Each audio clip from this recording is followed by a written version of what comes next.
the chaos. The stock market is crazy and chaotic.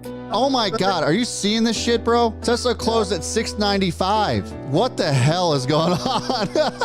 Brad and Fat Man Zoom are here to help you own it. Now with IBM getting here, I think it's just going to come more to the forefront, and people are going to get more and more eyeballs on Salesforce. Should see a really nice move. Taking it to the suits, being relatable and hilarious. We got D's nuts in the crew. Every crew needs D's nuts.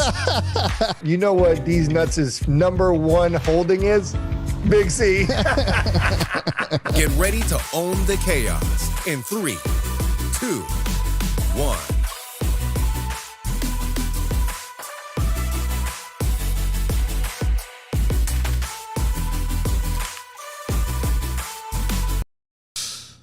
What's up, everybody? There we are. What's up? What's going on? Welcome to Stock Watch Sunday. Welcome to the chaos. The stock market is crazy and chaotic, and we made it our mission to help you own it. My name is Brad. That guy is Fat Man Zoom. And after a lackluster week and a healthy pullback of the stock market, we are looking forward to what is to come this week. Fat Man Zoom, I am super excited for the things that we have to talk about. Let's get hype. Can you hear me okay? I can. Let's go, baby. Listen, it's all about Rocket. We've been waiting for this week, and I know I'm getting hype, and it's probably going to be for nothing, but I believe. It might be. I'm a believer. I want to shout out our starting five. We got Vinay, Alan, Sofar, Sean, and D's Nuts. D's Nuts in the house. What up, my man? Yeah, so listen, let's be real, people. Let's get right into it. We're talking about Rocket. That's the big thing for this week. There's a lot of other things going on, but for us in the community, we've really been strongly about Rocket. So what do you say about Rocket that has earnings this Thursday after hours, expecting 87 cents a share? Yeah, Fat Man Zoom. So my expected earnings per share, my guess, my estimation is going to be about $1.03. I mean, it is interesting, right? Because usually in this type of environment, you factor the weather in, all that good stuff, and home sales tend to slow down. We just learned that existing home sales in January, record sales. Yeah. And so, I'm still sticking to the fundamentals here. I know that a lot of the fundamentals seem to kind of have been thrown out the window with a lot of stocks, and Rocket's included in that, in my opinion. Their fundamentals are absolutely incredible, and the stock still refuses to move. There's 40% short interest on this thing, which I still just don't understand. I think that at some point the squeeze is going to happen, and fundamentals will end up winning in the end, which is why I continue to add to this. I have actually been adding to this every so often, really for a long while now, and I still feel good about it, even though it's painful to hold on to it. Eventually, I have to believe that this thing ends up moving. Yeah, and I think the question that comes to us a lot is, why do we have such high conviction with Rocket? And I want to go over that a little bit because I'm also full position size in it. We've talked very bullishly on it. So why, comparatively, right? We have Open Door that's been moving, Zillow that's been moving. We have all these other companies in the same space. We've talked about home builders. We'll get into Home Depot and the top stocks. Yeah. But why Rocket? So I wanted to pull a couple of things that you guys may or may not be aware of. Let me give you my number first. I actually think they're coming in at $1.74. I think they're going to crush it. Okay. Listen, Hey, I'm here for it. This is only their second earnings, so I'm hoping they were trying to be conservative. I think that the only thing keeping them from a strong number like this is really just supply, which we've talked about a lot. Yes. So here's what you need to know. Rocket companies, #1 in client satisfaction for mortgage origination, 11 straight years being #1. That's crazy. 6 consecutive quarters of record-breaking volume. Last quarter, Q3, $89 billion, which was 122% growth year over year. Last year was the first time organic lead flow, which just means people that recommend used the service. Yeah. Was not from a paid channel, right? So organic lead flow outperformed paid marketing channels. That was the first time it had done that. Damn. Which means the word of mouth, right? People adopting it. I didn't know that. Which That's is crazy. huge. Yeah. And then The other thing I was excited about, which we've talked about a lot, is multiple revenue streams, but also paid subscription model. A lot of people don't talk about their Real Estate Pro, which is a subscription platform, which allows real estate agents to see where the mortgage process, where their clients are along the mortgage process. Normally, if you're a real estate agent, you've got to call the broker, say, hey, where do we stand? Where are we at? So it's one of the services offered with Real Estate Pro. So I like how they're hitting both ends of it. They're hitting the consumers, the people that are signing up for the loans, the home buyers, but they're also hitting up the real estate agents. And lastly, in regards to the real estate agents, their partnerships. So they had, I meant to say, they had 1,100 people sign up in their first day of the Real Estate Pro. Yeah. They expect to have 15,000 as their number that they report. So they launched it, I think, in October. 1,100 the first day.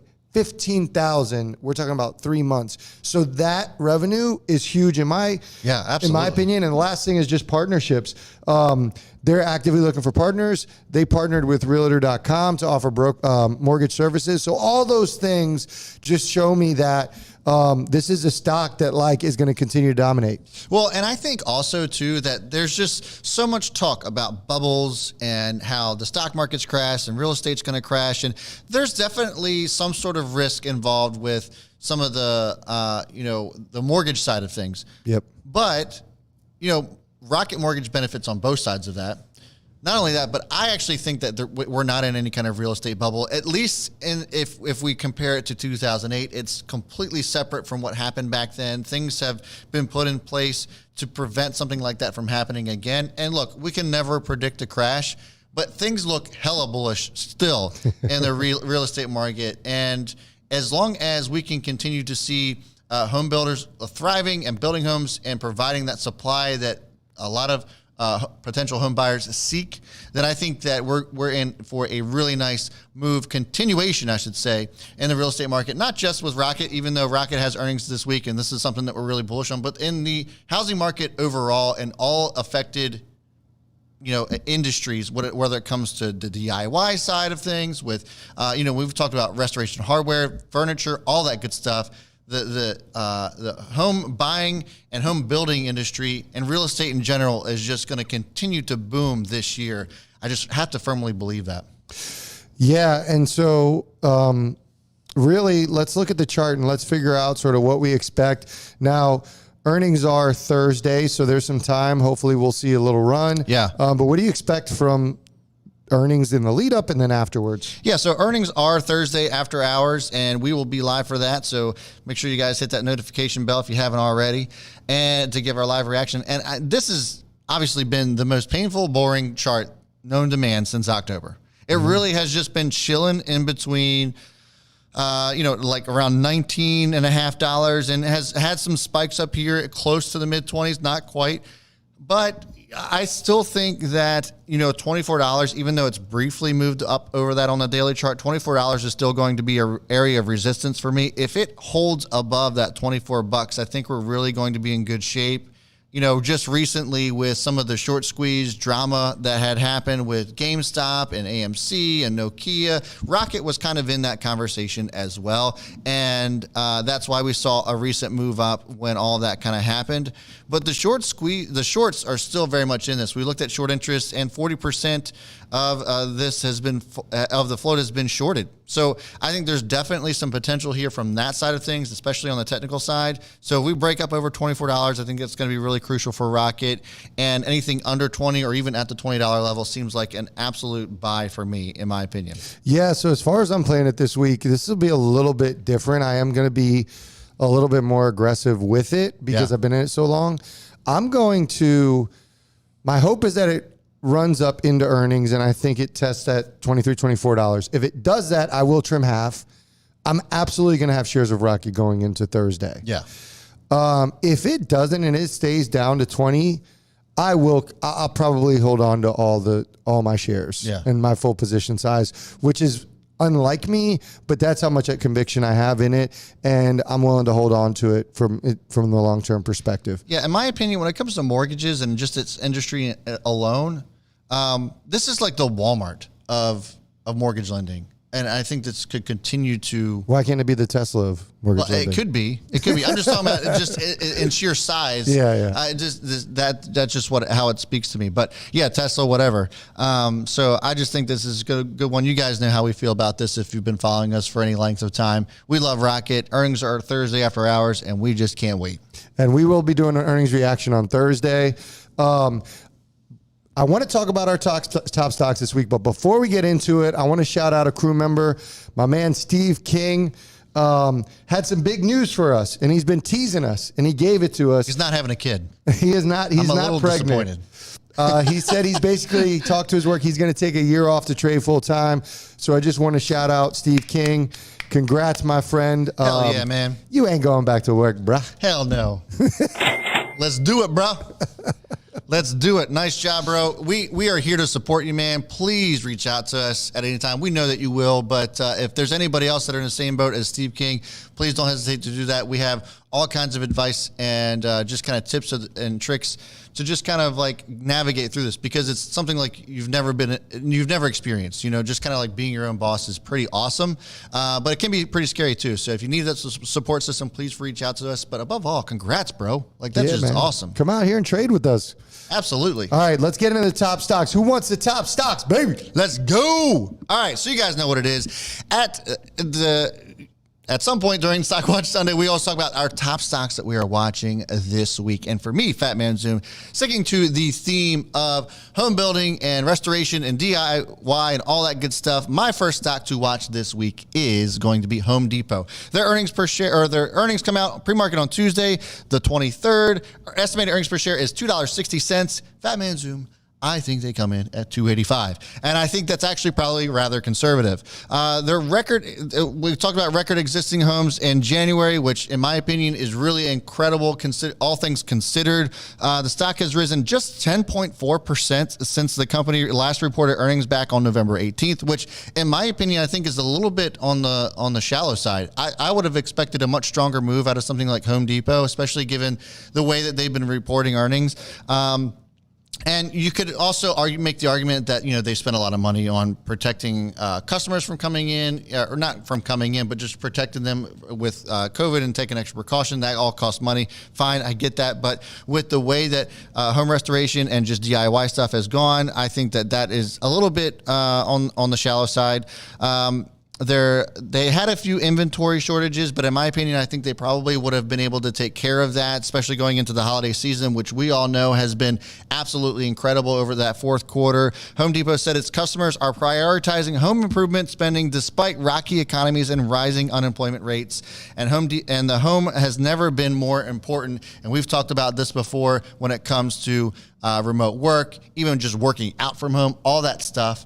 I think that Home Depot absolutely crushes it. And just a side note, Lowe's, I think, belongs in that conversation too. But I had to pick one. I like Home Depot just slightly over Lowe's because they cater more towards the home builder side, and Lowe's is a little bit more for the DIY. But I think you can't go wrong with holding either one of these.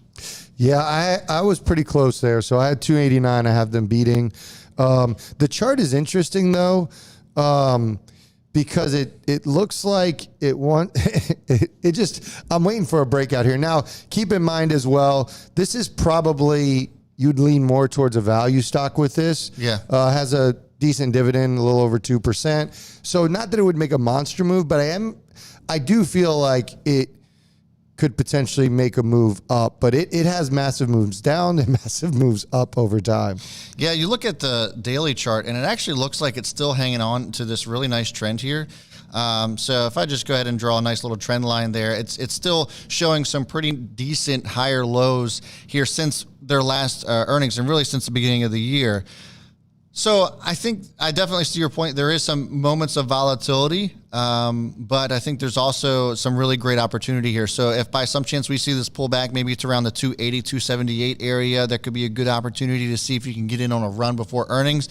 But nevertheless, I don't know. We always talk about how, you know, earnings can be a little bit of a crapshoot, that people respond, investors respond no matter what. But I think that, looking at this could be a good opportunity, in my opinion, for Home Depot. All right, number 2, we got Salesforce, CRM. They have earnings Thursday after hours, coming in at 75 cents a share. I have them crushing earnings, $1.55. What I'm most excited about with Salesforce, I've talked about this before, it's their exposure to vaccine. I don't think really the market has totally realized that, but they are working on themselves. They're working on platforms to track vaccinations, but they're also a part of the vaccination credential initiative, which is basically Microsoft, Oracle, and the Mayo Clinic plus themselves, and it's a digital passport. I think this is going to be something this just launched in January. So I think this is something that is much needed. I think this is something that's used beyond COVID, but I'm excited about it. And the fact that they're a key player in that, I think this bodes really well. We've been really bullish on CRM since 2015. Yeah, absolutely. And when we look at the chart here, I think that they probably come in a little bit lower than that, maybe around $1.35. But either way, that is still extremely bullish on Salesforce. We're not just talking about the COVID situation, though, either, even though I think that is definitely something that's overlooked. We talk about remote work and how companies are trying to navigate that. Salesforce does an incredible job at that, too. So just consider that they're trying to attack this from all different angles. Yeah. And so I think that Salesforce does continue to go higher here. They got, kind of, poo-pooed on when it came to their involvement with Slack. And that's kind of what brought them down. And obviously, we've been seeing them move back up since. And so that their involvement with Slack and the merger there is still going to be huge for them. But all things, with everything else, I think this does move up above 250. And I think eventually Salesforce starts working back into its valuation, potentially up around 270. I love Salesforce. Yeah, let's go. So my next one's going to be, this probably shouldn't come as any surprise, but it's going to be Square. We had PayPal last week or the week before, and we love both of them. Fat Man Zoom leans towards PayPal. I lean towards Square. Both of them are just incredible companies, and they're going to continue to grow and do well. Motley Fool even came out and said that even where it stands right now, that Square has the potential to grow 10x from where it's sitting here. And I think that there's definitely some reason to believe so. They have earnings after hours Tuesday on the 23rd. Estimated earnings per share is 24 cents. I say they come in at 74 cents a share. E-commerce has been growing wildly over the last year. It's crazy to say that it's been a year since we've been dealing with this COVID issue, just about. And so they've been able to adapt incredibly, not just from the small business side and not just from the e-commerce side, but we're also talking about Bitcoin. Bitcoin has just passed $1 trillion in market cap, and it just continues to rise. Square is directly invested in Bitcoin. We talked about how that could impact the value of Tesla. It has already impacted the value and influenced the price of Square. I like Square a lot. I think they come in and absolutely crush it, not just because of their exposure to Bitcoin, but because I feel as if they are well diverse in all areas. And I think that the way that they've been able to help small business and e-commerce has just been absolutely incredible. They still crush it this quarter. Yeah. So as far as my numbers, I do have them beating. I have them at 44 cents a share. Not as high of a beat, but I feel confident about this. I do feel good about both. I do want to caution, and I don't want to sort of be the wet blanket for everything. Yeah. But I think if we're going to continue, like at some point, the whole Bitcoin thing, that's not your business. And so for people who are getting it just because of that, that train is going to like stop at some point. Yeah. So it's a nice hedge, but it's not to think that's going to be a primary driver. I think that's a fundamental mistake. Yeah, I agree. So the next stock I have is NVDA. Estimates per share are $2.80. Wednesday after hours is when they report earnings. I have them coming in at $3.36. This is the Fat Man Zoom stock. This is the Ann and Fat Man. $3.36, bro. And I'm going to give you three simple reasons. Blockchain is what I'm most bullish about, and I've been waiting for a company to come out. No surprise, it's NVIDIA. Yeah. They're going to be a huge player in this. I love that move. I hope we hear more about what they plan on doing there. The ARM acquisition, I expect us to hear that in the next 2 quarters. So hopefully it's this quarter, maybe not. But the main reason why now is because the chip shortage, which is my third thing, the semiconductor shortage, that acquisition helps NVIDIA. And so while it hurts the industry such as auto industry, it helps the chip companies because now there's such a high demand, their prices can increase, they can benefit off of it, and it's kind of the same situation Peloton's in. I love NVIDIA. I think those are really, really good bullish reasons, and they have a ton of catalysts behind them. We called NVIDIA a $600 stock back in September when it was below 500. Yeah. And it has absolutely took off like a rocket. And to your point, the response... Yeah. To your point, the response of the semiconductor issue has not been ignored by NVIDIA investors. And this is why this has kind of been moving up over the last couple of weeks. I would venture to say that if, on Friday, this closed at 597. I would venture to say if this came back down and perhaps touched around 585, somewhere around there, it probably would be worth grabbing. But either way, NVIDIA is one of those stocks that we always talk about, companies that you just should own and not really trade. Could you trade something like NVIDIA or Apple? Yeah, but both of those companies are companies that you should just own, in our opinion. And we love the stock no matter what, but definitely bullish on this one moving forward too. For me, my next one here is going to be Etsy. Etsy, if you had to ask yourself, Fat Man Zoom, would you, and you had to own an e-commerce stock, would it be Etsy or Amazon over the last year? Which one would I have to own? Or even now, which one would you rather own, Amazon or Etsy right now? That's tough. I'm sure Etsy outperformed, but I'm going to say Amazon still. Yeah. Etsy grew 700% in the last 10 months. Yeah. And Amazon grew 120%. Not to say that you can't own either one of them, but Etsy has so much more upside here. Yeah. The fourth quarter has been absolutely phenomenal, and it all comes down to the one of the biggest reasons has been their ability to be able to algorithmically show their customers what they might be interested in, and we talk about how Netflix does an incredible job at doing something like that and being able to cater to their customers and building a relationship even though they don't directly know them. And Amazon does that really well to a certain extent, but Etsy has just been able to take that even further, especially when it comes to helping smaller businesses. And I think that the fourth quarter has been absolutely phenomenal for them. Their earnings are Thursday after hours, which we'll be live for again, just as a friendly reminder. The estimated earnings per share is at 58 cents. My estimated earnings per share is at 87, and I think that's rather conservative. I mentioned the personalization of the buying process. They focus on connecting small businesses with motivated shoppers, all that good stuff. But I think that just when we look at how e-commerce has responded in the fourth quarter with some of the other stocks, and we even looked at some of the shippers like shipping stocks, I guess, or parcel delivery stocks like FedEx and UPS that have already reported. Etsy, I think this is definitely, if any of that was telling for what we're in store for Etsy on Thursday, I think it's going to be absolutely incredible for the stock. We look at the chart, looks great.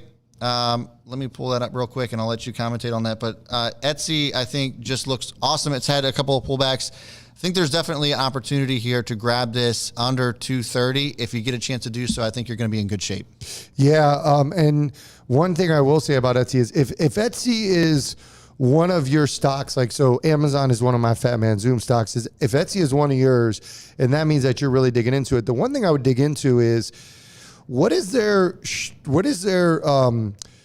sort of compensation structure for the sellers? Yeah. And I would compare it to Amazon because I think that's where they have an advantage. Amazon has an advantage not with what they're selling. Their influencer program, yeah, that's great, but Etsy can compete with that. Yeah. Their cloud is what makes Amazon. AWS is what makes Amazon. Yes, 100%. And so if I'm loving Etsy, I would dig into that. And do they have a real shot at creating an opportunity for sellers to make real money? Because I think that's the challenge Amazon's going to have. Yeah. Whereas Etsy is more customizable. So look out for that. I have Etsy coming in at the Steve King special. They beat 69 cents a share in honor of Steve King. Next stock we have, and this is for you, Amar. Amar said Airbnb, he's up 57%. Good job, brother. Hell yeah, man. Thoughts nice on job. that, please? Well, I'm going to tell you my thoughts because Airbnb has earnings Thursday after hours, a loss of $9.17. I have no godly clue what this is going to be, so I just literally pulled the number out of a hat.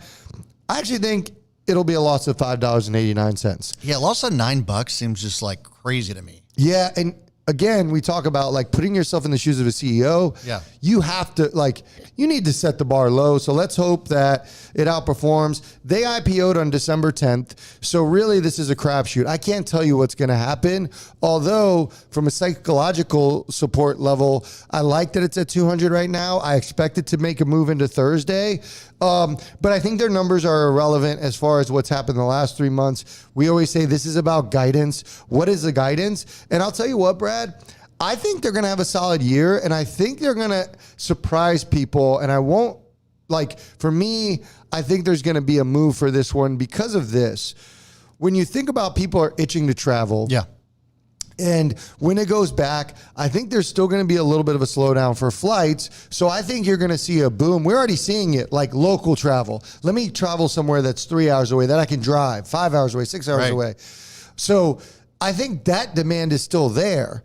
The other thing is as we reopen and as that demand gets fulfilled, I think that consumers are going to prefer to stay in an Airbnb as opposed to a hotel. With a hotel, you're still around a bunch of people. Yep. You have to contact more people. Airbnb's experience is pretty much contactless.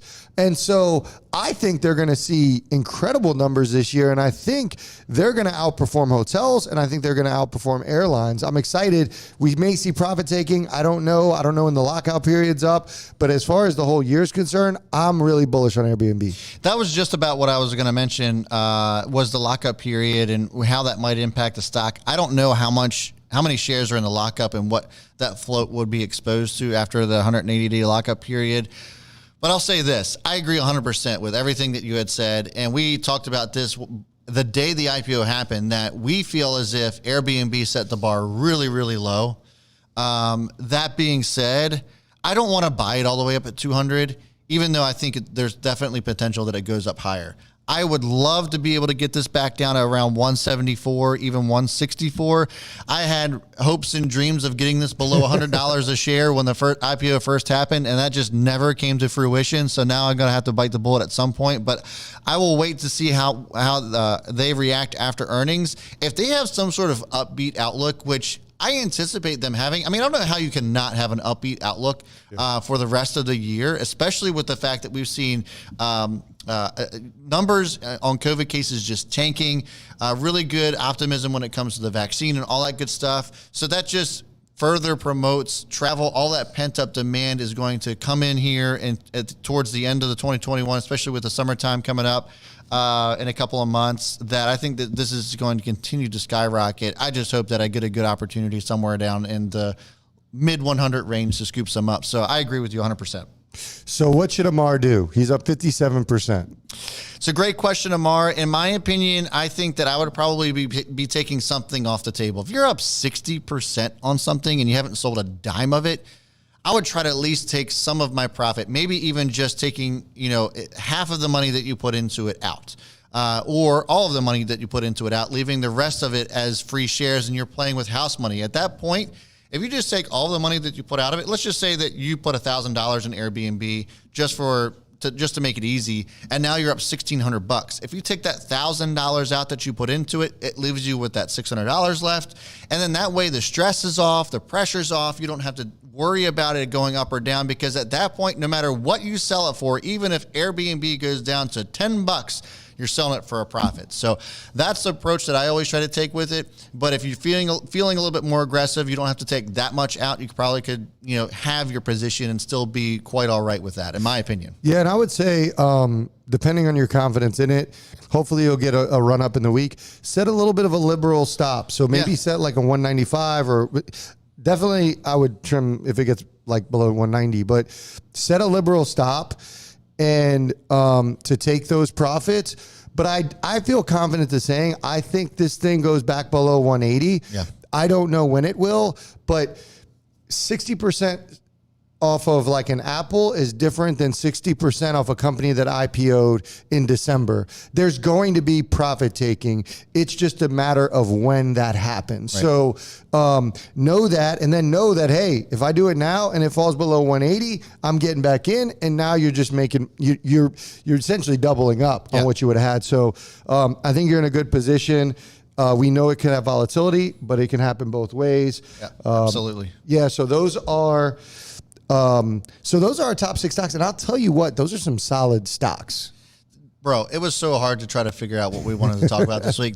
So usually we're really excited for the week of Apple, Facebook, Amazon, all those other big ones. Yeah. This is another really great week of earnings that I think is just super exciting. We got so much to talk about this week, and I just can't wait for tomorrow. So let's talk about a couple random things with stocks. Let's get your cheesecloth condom stock pick of the week after you tell me how many people are concurrent right now. So right now we got 572 people watching. So thanks so much for hanging out. We got 90 likes, which sucks. You guys are terrible at this. Give us a thumbs up. We appreciate it. If you want that cheesecloth condom, we need that thumbs up, people. That's right. So if you guys aren't familiar with the cheesecloth condom pick of the week, one video like almost a year ago, I talked about a stock being terrible, and I said it was about as reliable as a cheesecloth condom. All of a sudden, it stuck. Everybody wanted to know what my next one was. So this week, it's going to be an old favorite, an old cheesecloth condom favorite, and that's going to be Nikola. Nikola has earnings this week on Thursday after hours, and there's not one bone in my body, Fat Man Zoom, that wants anything to do with the stock. Last earnings was reported that they had a revenue. The only revenue came from that of which... our former CEO sold himself some solar panels. Trevor Milton sold himself some solar panels for $57,000 to put on his own home, and that counted as revenue towards the business. So, so far as we can tell, the vehicles that they have built still consist of what looks like something that maybe they just put on a poster, what have you. It's all been computer generated. No physical product. Anybody who thinks that Nikola is still a buy here, sadly mistaken. My triple C stock of the week is Nikola. Shout out to Eris. Thanks for the donation. Appreciate it. Thanks so much. All right. One thing I want to add, and we're gonna keep this in until we no longer feel it's necessary. But a lot of you have been asking for penny stock or more affordable stocks. Yeah. I want you to start giving me every week your one stock under $5 for the week. So what's your top stock under $5 for this week? So this one isn't sexy, and it was for a time, and it really kind of happened when we talked about GameStop and all that stuff, and AMC.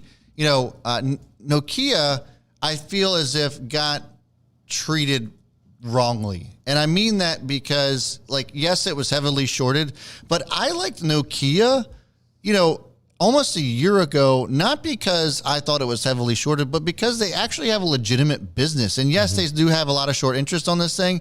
But if we look at the chart, this was one that I thought was okay, this is a really good stock under $10. You want something that's slow and steady, that's not super sexy, but they got a lot of things in the works. They got 5G technology and contracts that they've been able to solidify back down in the South America. They also, as luck would have it, they have a contract with NASA to put a 4G communication system on the moon, which I don't know how much revenue that's going to yield. But either way, I like Nokia now that it's come back down below $5. It's sitting right back where it was before all the GameStop drama and Wall Street bets got their hands on Nokia. I think that this is definitely one to continue to hold on to for the longer term. This company is going to kind of be that one that falls under the radar. It's hanging around in the shadows when it comes to 5G, but I think it's definitely getting slept on, and it probably is getting a little bit more slept on because of the Wall Street bet stuff, but I like it a lot still. All right. Well, there you guys have it. Those are the top stocks for the week. Man, it feels like it was like a workout.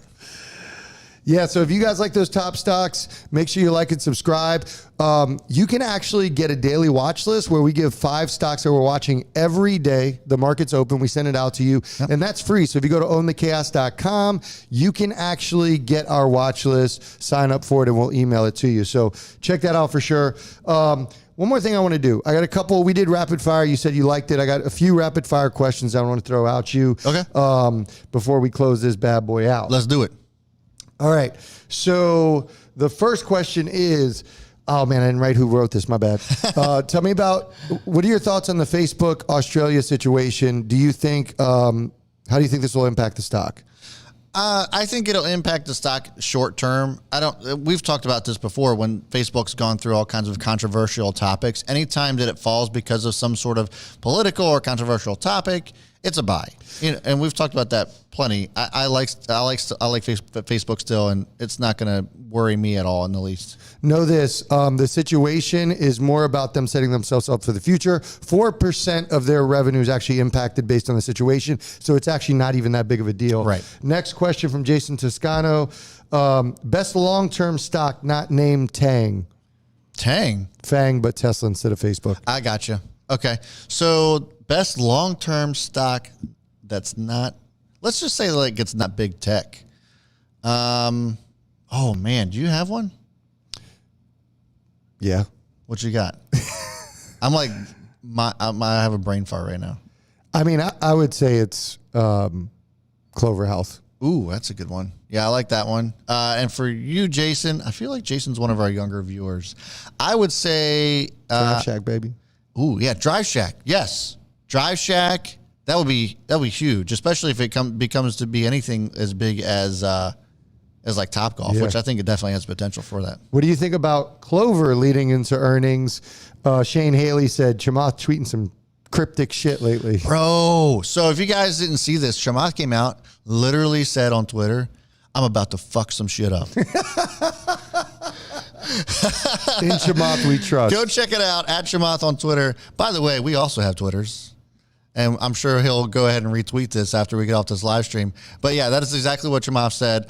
At FatManZoom, at OwnTheCast, if you want to give us a follow. But yeah, it was very cryptic. Nothing else attached to it. Just that's what I'm going to do. So yeah, I have no idea. But the Clover Health earnings, don't expect any kind of crazy expectations out of this. I like Clover. We like Clover. We still feel really strongly about it. But at the same time, it's still a new company. So when you're looking at new companies that are just being traded publicly, there's no real, optimism when it comes to that. You're setting the bar low, essentially. Yeah, and I mean, I think Chamath had said on his All In podcast that I think the Hindenburg situation kind of took a toll. So he took 2 weeks and just kind of like disconnected. Went radio silent. I think he's coming back strong. I do feel good about the moves he's making. So we're both confident in Clover. I'm still full position in Clover, just to be honest with you guys. Last question is Green Week, Red Week. I think we have a green week. It was nice to see us have a red week, and I know a lot of people might have been freaking out a little bit. I told you guys 2 Fridays ago that we will likely not have a crash in 2021. I gave some of my reasons why. And then, we had a little bit of a pullback. That is not a crash. Corrections are not crashes. The stock market doesn't go straight up every single week, every single day. We had 2 weeks of just incredible trading, probably my 2 best weeks I've ever had in the stock market. And so this pullback actually gave me a little bit more confidence in that we'll start to just continue to roll up into the next leg. So I'm still bullish as ever. Feel good about this week going into this week. And these earnings, I think, could probably be the spark that we need to continue to roll up. Yeah, you're right. And speaking of that, I haven't even told you this, but I have a prediction. We've talked a lot about how crashes don't happen the same way. Yeah. We don't know what it's going to be. Everybody tries to go back to the .com bubble. We talked about that. But on Tuesday, I have a prediction that I do think we're going to see the .com bubble happen again to an industry. On Tuesday? No. I'm going to tell you on Tuesday. Oh, you're going to tell us. That's going to be the topic on Tuesday. I got you. I do think there's going to be a crash. In an industry, in a sector. Yes. Okay. And so we're going to talk about that. And I think it's going to play out exactly how the .com bubble burst. Okay. So stay tuned for that. I don't even know what this is about. On Thursday, when I tell you off air, you're going to be like, oh, hell, that makes a lot. I'm going to compel you. You're going to be like, oh, my God, how did I think of this? And on Thursday, so we're going to be live Tuesday at 3:30 p.m. Eastern time, Thursday at 3:30 p.m. Eastern time. We're going to watch the earnings reaction on Tuesday. Thursday's the big earnings reaction day. Yeah. So we have Rocket, we have Salesforce, Etsy. We're going to watch Airbnb and obviously Nikola hopefully fall to the floor. I shouldn't say that. New Blade just said, I'm catching up at 1.5 times, so please do Nikola for the joke. Already did. I got you, my bro. Shout out to Rajiv for the donation and Mexicanos del Mundo for the donation. The global donations are on fire tonight. I'm loving it. Thanks, guys. Appreciate the love and the support. That's all I got. That's all we got, folks. It's one of those weeks where we just like freaking threw it at you. So go back and watch it because we just flew through this live stream. If you guys are visiting for the first time, we hope that you guys end up subscribing to our channel. We do all kinds of stuff. Monday, Wednesday, Friday, we put out pre-recorded videos. And then Sunday, Tuesday, Thursday, we'll go live and just talk to you about what's going on in the market throughout the week. So if you guys like that sort of thing, get our input. Also, you want to be part of the Chaos Crew, hit that join button next to subscribe, or the link is in the description. We'd love to have you guys over there too for $4.99. You just can't beat the value that we give you. Fat Man Zoom. Anything else from you? Yeah, if you guys, I know you guys had a lot of questions. Go to go to stockwatchsunday.com. Ask a question. Go to either one. You can contact us. OwnTheChaos.com, StockWatchSunday.com. We try our best to answer those questions. Let us know. And if you're a member and you're still not in Discord, email us. Go to OwnTheChaos.com as well. And go send us a question. You can scroll down to the bottom. The question's there. So I'll get you the Discord link. Just send that email on over. Bro. Nice work, friend. We fucking killed it, man. Have a great night, guys. We'll see you tomorrow. Bye. I quit this bitch. Peace.